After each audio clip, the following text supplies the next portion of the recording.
ठीक है, मैं तुम्हें एक बहुत ही डरावनी जिन्न की कहानी सुनाता हूँ। ये कहानी गांव कस्बों में कहीं सुनी जाती है और रात को सुनने पर रोंगटे खड़े कर देती है। इच काला कुआं और जिन्न। कहते हैं, एक छोटे से गांव के बाहर एक सूखा हुआ पुराना कुआं था। लोग मानते थे कि उस कुएं में कोई इंसान नहीं बल्कि एक काला जिन्न रहता है। दिन में वो कुआं बिल्कुल शांत दिखता, लेकिन जैसे ही रात होती वहां से अजीब अजीब आवाजें आने लगती। कभी किसी औरत के रोने की, कभी बच्चों के हंसने की और कभी किसी के कराहने की। गांव वाले कभी उस रास्ते से अंधेरा होने के बाद नहीं गुजरते थे।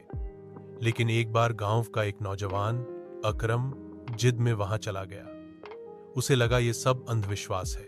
जैसे ही वो कुएं के पास पहुंचा, उसे ठंडी हवा का झोंका महसूस हुआ।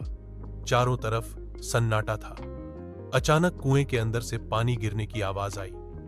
जबकि कुआं सूखा था, वो झोंक कर देखने लगा और तभी उसे लगा कि कुएं के अंदर कोई काला साया खड़ा है। वो साया धीरे धीरे ऊपर चढ़ने लगा। अकरम डर के मारे पीछे हटना चाहता था, मगर उसके पैर जमीन से जैसे चिपक गए। जब साया बिल्कुल पास आया तो उसने देखा कि उसका चेहरा इंसान का नहीं था। आंखें अंगारे जैसी लाल, मुंह कान से कान तक फटा हुआ और दांत पूरे नुकीले। उस काले जिन्न ने फुसफुसाकर कहा, अब तू मेरी जगह देख चुका है, अब तू भी यहां से नहीं जा पाएगा। लोगों ने सुना कि उस रात अकरम की चीखें दूर तक गूंजी। लेकिन जब गांव वाले सुबह पहुंचे तो कुएं के पास सिर्फ उसकी चप्पलें पड़ी थीं और कुएं से खून की बूंदें टपक रही थीं।